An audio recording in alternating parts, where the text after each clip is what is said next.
Hello friends, hello my dear students.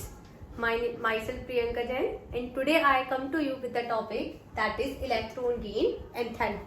आप ये topic class 11th में पढ़ चुके हो. क्लास 11th में आपको चैप्टर नंबर 3 में पीरियोडिक प्रॉपर्टीज ऑफ एलिमेंट्स के हैं, जिसमें आपका एटॉमिक रेडियस है, इलेक्ट्रॉन गेन एंथैल्पी है, आयनाइजेशन एंथैल्पी है, इलेक्ट्रोनेगेटिविटी है. तो मैं आज जो आपके लिए टॉपिक लेकर आई हूँ that is electron gain enthalpy. इसको हम डेल्टा आई एच या आई ई से सिंपल क्या करते हैं, डिनोट करते हैं. First of all we learn what is electron gain enthalpy. देखिए, the minimum amount of energy required to remove most loosely bound electron from isolated gaseous atom to form gaseous cation. क्या मतलब है इसका my dear students, कि हमें जो सबसे कम जो एनर्जी की रिक्वायरमेंट है किसके लिए, आपके इलेक्ट्रॉन के बाहर आपको पता है बहुत सारी शेल्स होती हैं, तो जो सबसे बाहरी इलेक्ट्रॉन की जो सबसे ज्यादा लूजली बाउंड इलेक्ट्रॉन है उसको निकालने के लिए जो आपको एनर्जी की जरूरत है ताकि वो किस में कन्वर्ट हो सके, आपके कैटायन में कन्वर्ट हो सके, उसको हम बोलते हैं इलेक्ट्रॉन गेन एंथैल्पी. मेरे बच्चों, यहाँ पे एंथैल्पी का मतलब क्या है, आपका एनर्जी से मतलब है. तो आप देख सकते हो जैसे आपके पास कोई भी आपका एक्स गैसियस एटम है, आपका कोई एक्स गैसियस एटम है, इसकी जो टेंडेंसी है आपने इलेक्ट्रॉन रिमूव करा तो किस में कन्वर्ट हो जाएगा, आपका कैटायन में कन्वर्ट हो जाएगा. साथ में जो इलेक्ट्रॉन है इसका क्या हो जाएगा, ये बाहर निकल जाएगा. तो यहाँ तक ही क्लियर है इलेक्ट्रॉन गेन एंथैल्पी आपका क्या है. अब देखिए, आप ये समझे यहाँ पे ये जो एनर्जी आपकी निकलेगी इसको हम बोलेंगे फर्स्ट आयनाइजेशन एंथैल्पी. कैसी एनर्जी है ये आपकी, फर्स्ट आयनाइजेशन एंथैल्पी है. अब देखिए, अब कोई हमसे कहे कि आपका जो कैटायन बन गया है यहाँ पे, इसमें से भी आपको क्या करना है, इलेक्ट्रॉन रिमूव करना है. तो इसमें से जो आपका इलेक्ट्रॉन रिमूव करने की टेंडेंसी है तो क्या बनाएगा आपका X2 पॉजिटिव प्लस इलेक्ट्रॉन, ये आपकी क्या हो जाएगी, सेकेंड आयनाइजेशन एंथैल्पी. क्या हो जाएगी, second ionization enthalpy and so on and so on. अब देखिए यहाँ पे क्वेश्चन क्या आता है, क्वेश्चन आपका ये आता है हमेशा कि why second ionization enthalpy is greater than first ionization enthalpy. ऐसा क्यों होता है, इट इज डिफिकल्ट. ऐसा क्यों हो रहा है, देखिए ऐसा इसलिए हो रहा है because it is very difficult to remove electron from cation than the parent atom. हम कैटायन से क्या कर सकते हैं, इजिली इलेक्ट्रॉन को रिमूव नहीं कर सकते. किसके कंपैरिजन में, पेरेंट एटम के कंपैरिजन में, पेरेंट गैसियस एटम के कंपैरिजन में. तो इससे इलेक्ट्रॉन जब हम बाहर निकालेंगे कैटायन से जब हम इलेक्ट्रॉन्स को बाहर निकालेंगे तो हमें ज्यादा एनर्जी की रिक्वायरमेंट होगी. इसकी वजह से हमेशा second ionization enthalpy is always greater than the first ionization enthalpy, is always greater than first ionization enthalpy and so on and so on. इसी तरीके से आप सेकंड और थर्ड में भी कंपेयर कर सकते हैं, थर्ड और फोर्थ में भी क्या कर सकते हैं, कंपेयर कर सकते हैं. I think it is clear. Now the next is किस किस फैक्टर्स पे आपकी इलेक्ट्रॉन गेन एंथैल्पी क्या करती है, डिपेंड करती है. On the factors on which electron gain enthalpy depends.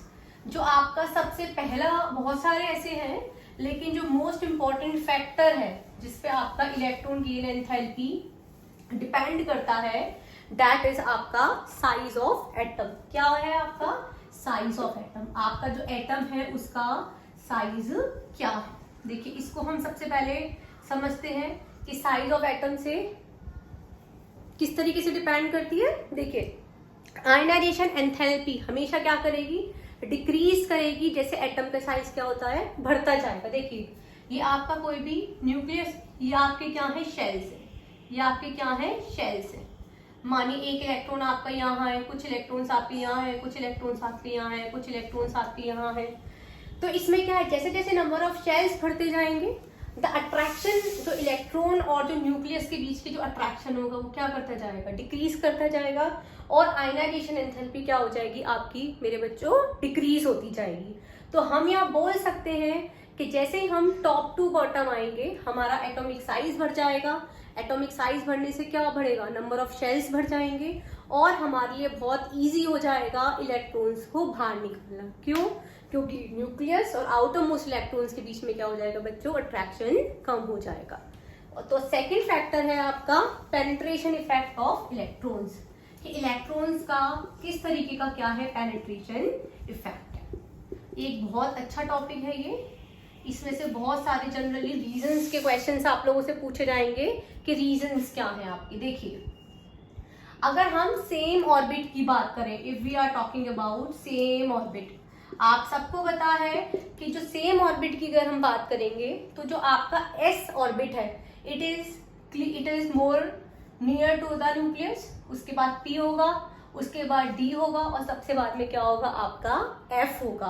तो इसका मतलब क्या है आपका कि आयनाइजेशन एंथैल्पी किस ऑर्डर में डिक्रीज करेगी, सबसे ज्यादा एस, फिर पी, फिर डी और फिर एफ। रीजन आपका वही रहेगा क्योंकि आप जैसे ही न्यूक्लियस के पास की बात करेंगे जो एस इलेक्ट्रॉन है वो ज्यादा क्लोज होंगे, उसके बाद पी होगा, उसके बाद डी होगा, सबसे बाद में एफ होगा। इसका मतलब क्या है कि आप अगर पी इलेक्ट्रॉन्स को अगर आप बाहर खींच रहे हैं तो आपको कम एनर्जी की जरूरत होगी, और एस अगर आप निकालेंगे तो आपको बहुत ज्यादा एनर्जी की जरूरत होगी। आपको आई थिंक ये क्लियर नहीं है। मैं यहाँ पे एक क्वेश्चन लेती हूँ आपका। क्वेश्चन ये है आपका कि why the first ionization enthalpy of boron is less than the first ionization enthalpy of the beryllium. देखिए, बोरोन का क्या है एटॉमिक नंबर आपका 5 है और आपका जो बेरिलियम है उसका एटॉमिक नंबर कैसा है 4 है। हम सबसे पहले इसका कॉन्फ़िगरेशन लिखेंगे, that is 1s2 2s2 2p1, clear. और बेरिलियम का क्या है आपका 4 1s2 2s2। अब मुझे बताइए कि अगर हम शेल्स की बात करें, अगर हम इलेक्ट्रॉनिक कॉन्फ़िगरेशन शेल्स की बात करेंगे तो इसमें से इलेक्ट्रॉन निकालना इजी है कि इसमें से इलेक्ट्रॉन निकालना इजी है, बताइए एनीवन। ऑब्वियसली पी में से इलेक्ट्रॉन ज्यादा निकालना इजी है। क्यों? क्योंकि यहाँ पे तो ये स्टेबल कॉन्फ़िगरेशन है। यही रीजन है और यही सेम रीजन है because S is more close to the nucleus as compare to the P, इसलिए हमें पी का इलेक्ट्रॉन निकालने में कम एनर्जी लगेगी और एस का इलेक्ट्रॉन निकालने में हमको ज्यादा एनर्जी लगेगी। इसका मतलब क्या है कि जो फर्स्ट आयनाइजेशन एंथैल्पी है किसकी कम हुई आपकी, बोरोन की क्या हुई आपकी, कम हुई as compare to the beryllium. Boron की एनर्जी कैसी होगी, बेरिलियम के कम होगी। फर्स्ट आयनाइजेशन एंथैल्पी, इस टाइप के क्वेश्चन ही इस टॉपिक से जनरली पूछे जाते हैं कि फर्स्ट आयनाइजेशन एंथैल्पी आपके बोरोन की कम क्यों है बेरिलियम से, सेकंड वाली ज्यादा क्यों है, थर्ड वाली ज्यादा क्यों है, फोर्थ वाली ज्यादा क्यों है। इसके बाद जो थर्ड जो है हमारा दैट इज इलेक्ट्रॉनिक कॉन्फ़िगरेशन। जो हम थर्ड पढ़ेंगे दैट, तो थर्ड जो हमारा फैक्टर है जिसपे हमारा इलेक्ट्रॉन गेन एंथैल्पी डिपेंड कर रहा है दैट इज इलेक्ट्रॉनिक कॉन्फ़िगरेशन। देखिए, इलेक्ट्रॉनिक कॉन्फ़िगरेशन आप सबने क्वांटम नंबर्स वाले टॉपिक में पढ़ा है, चैप्टर में पढ़ा है। ऐसे बहुत सारे इलेक्ट्रॉनिक कॉन्फ़िगरेशन है जहां से आपका एनर्जी का बाहर निकालना, एनर्जी से लगाकर इलेक्ट्रॉन को बाहर निकालना बहुत ज्यादा मुश्किल है। क्यों? क्योंकि हमारी केमिस्ट्री के अंदर कुछ इलेक्ट्रॉनिक कॉन्फ़िगरेशंस बहुत ज्यादा स्टेबल हैं। जैसे कि आपका पहला है नोबल गैस इलेक्ट्रॉनिक कॉन्फ़िगरेशन। हर कोई भाई नोबल गैस बनना चाहता है, या तो वो इलेक्ट्रॉन लेके बनेगा या वो इलेक्ट्रॉन दे के बनेगा। तो क्यों ऐसा बनना चाहता है? क्योंकि इनका ऑक्टेट कंप्लीट है भाई, इनका पेट भी भरा हुआ है, इसकी वजह से इनकी टेंडेंसी लेने और देने की बिल्कुल नहीं है। तो इस वाले कॉन्फ़िगरेशन में हमारी आयनाइजेशन एंथैल्पी कैसी होगी, बहुत ज्यादा हाई होगी। ठीक है। उसके बाद जिसमें आपके फुली फिल्ड, ये तो आपका फुली फिल्ड हो गया। सेकेंड है अगर आपका इलेक्ट्रॉनिक कॉन्फ़िगरेशन किसी भी ऑर्बिट में हाफ फिल्ड है, उस केस में भी हाफ फील्ड वाला बहुत ज्यादा स्टेबल होता है, उसमें भी आपको बहुत ज्यादा एनर्जी की क्या होगी, रिक्वायरमेंट होगी, जिसकी वजह से आपका वो क्या है आपका स्टेबल है। इस पे हमारा एक क्वेश्चन बनता है कि जो नाइट्रोजन है, जो फर्स्ट आयनाइजेशन एंथैल्पी है नाइट्रोजन की, वो कैसी है, हमेशा आपकी हाई क्यों है ऑक्सीजन के कंपैरिजन में। देखिए, नाइट्रोजन का एटॉमिक नंबर 7 है, ऑक्सीजन का एटॉमिक नंबर 8 है। ठीक है। नाइट्रोजन में क्या है आपका 1s2 2s2 2p3 और ये क्या है आपका 1s2 2s2 2p4।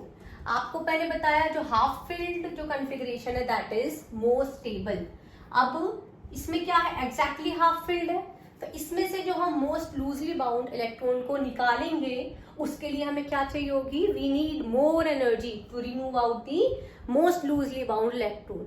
That's why जो फर्स्ट आयनाइजेशन एंथैल्पी की नाइट्रोजन की हमेशा कैसी होगी, ज्यादा होगी as compare to the oxygen. Thank you. अगर आपको मेरा ये टॉपिक ज़्यादा अच्छा लगा है तो आप प्लीज़ मेरे वीडियो को लाइक करिए, सब्सक्राइब करिए, शेयर करिए, और how you like the video just write to me in the comment section.